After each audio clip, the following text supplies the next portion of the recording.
expression in Hebrew, and the English word doesn't do justice to what it is. It's a word in English called appreciation. People are appreciative. Now, what determines how appreciative a person is? Some people not appreciative whatsoever. Even though they're beneficiaries of somebody else's accommodation, they're not appreciative. Why aren't they appreciative? Because they don't recognize and appreciate what the person provided to that person, for the beneficiary. Doesn't, because if he recognize it, at some level he would be appreciative, he would reciprocate, or at least acknowledge that he received something of positive value. But let's say you have a person, he is appreciative, and he recognizes a beneficiary. So I always give the example. You have a person, he doesn't have money to put food on the table. And you give him $500, and he's able to provide for his family, that they don't go hungry at night. He's appreciative because he understands that without this person providing, the person had no reason to help him other than feeling his void, his pain. He's appreciative. He recognizes, because now his life is different because this person had provided this amount of money.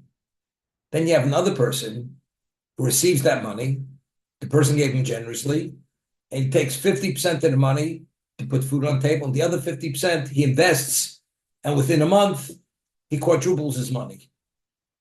So he appreciative on a much more advanced level, because he, as a beneficiary, not only was he able to put food on the table, but he took the difference before it was needed and he invested it.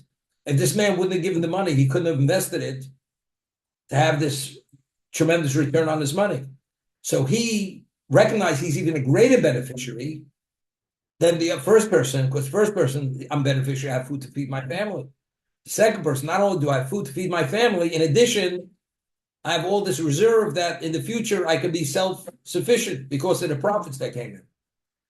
So Hakaras HaTov, Hebrew, the word for appreciation is Hakaras, the recognition of the good.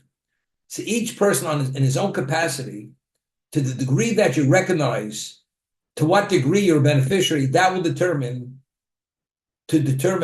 what is the degree of appreciation, to what degree you're going to reciprocate, and that's all based upon how you recognize why you're fortunate that this person got involved in your life. That's number one.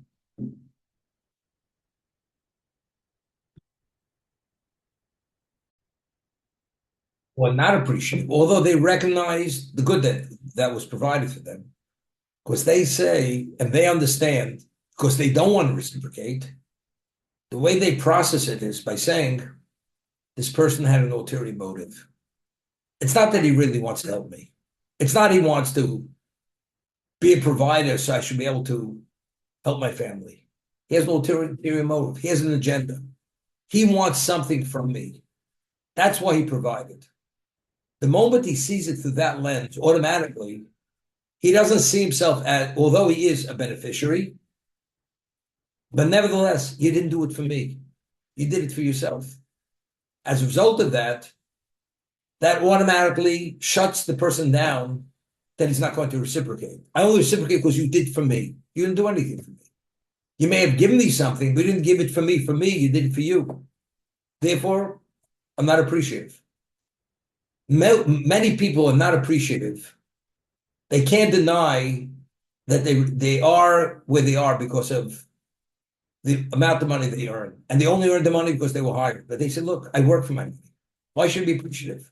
The service and the benefit I bring to the company, it's more than what they pay me.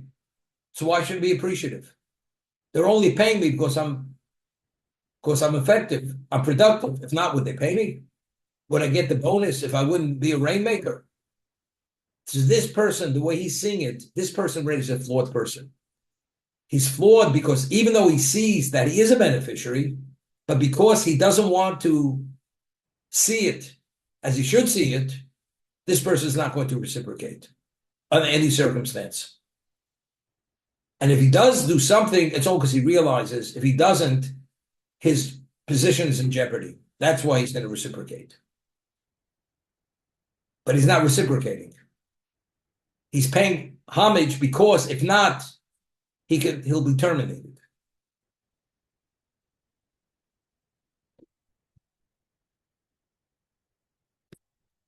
Right laws regarding Shemara that people are shatchanim, matchmakers. And there's a certain girl he wants to suggest to somebody else's son. And he'll convince the person it's perfect for your son.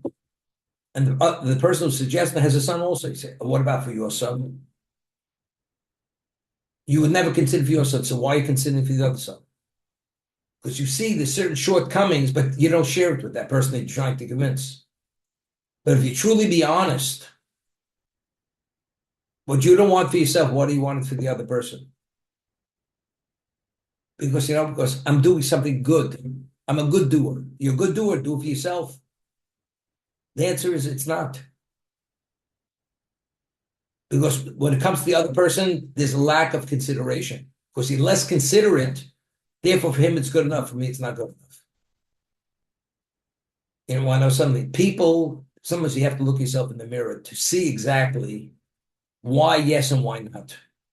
And most people are not honest with, not that dishonest, but they're not honest with themselves because they truly don't see themselves as they should see themselves, to see their shortcomings and make corrections within their behavior, within their values, within their character.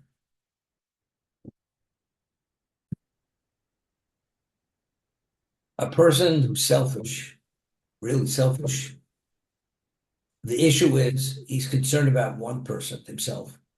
Everyone else means nothing unless it relates to him. That's the person who's selfish. He's totally invested in himself.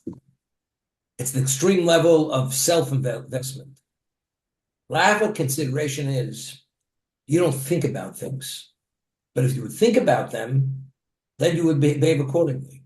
But the reason why you don't think about it, because you are always the priority. The person is selfish. Even if you go to explain him something, it's not always the priority. He has no interest in anybody but himself. That's the person who's selfish.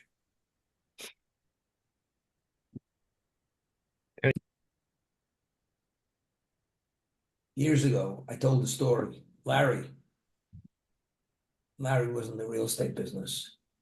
There was a person years ago who used to come to the other room. His name was Nachum Tisser, Marvin Tisser. He was a real estate broker. And he had a friend, and he told me he's going to bring this friend to 63rd Street. Over 63rd Street. And he comes in, and must be about 6'5". That's how tall he is. And must be a man, maybe 50 years old, and about the same age as he was. And he says, I brought my friend, this is his name, whatever his name was. He would like to speak to me. And on 63rd Street, I had an office. It wasn't a very large office. And I said, fine. He says, I'm going out. I'll leave you by yourselves. He comes in, sits down, he starts crying. So I said to him, why are you crying? He says, I'm crying because today is the anniversary of my first heart transplant. So I said, you should be ecstatic.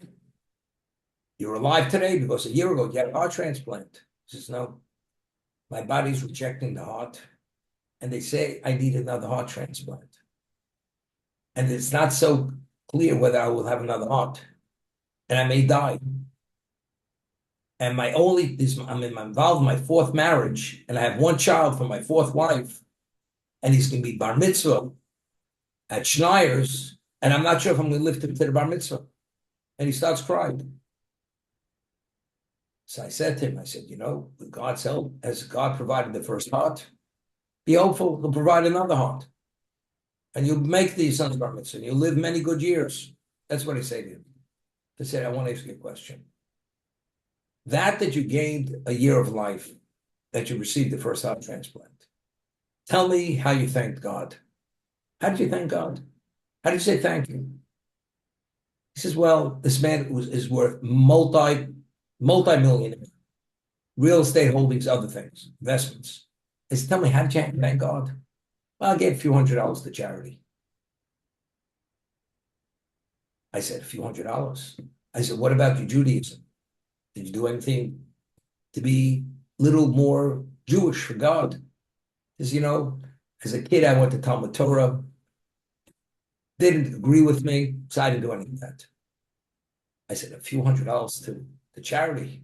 I mean, is your life worth only, that's the thank you? I said, you know what you remind me of? I give you $1 million cashier's check, and you walk away and you don't say thank you. And somebody says to you, by the way, you didn't say thank you. And you turn around after you're about 20 feet away and you say, oh, thank you. And you walk away. That's the way you say thank you after receiving something of such value. The answer is you don't get it.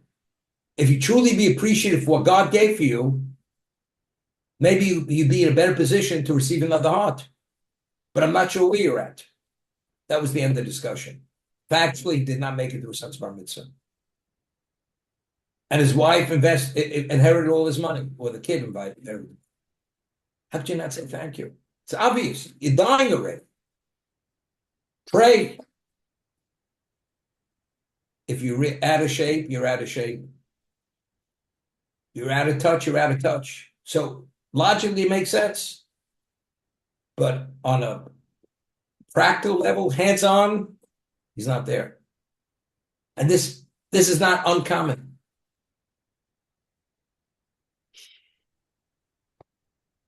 Everything is conditioning. You got to condition yourself. Reflection, doing actions. External. When Mesilas Yesharim writes by Luzzatto, the external awakens the internal. For external actions, it somehow awakens the person. The more good you do, the more you internalize the good.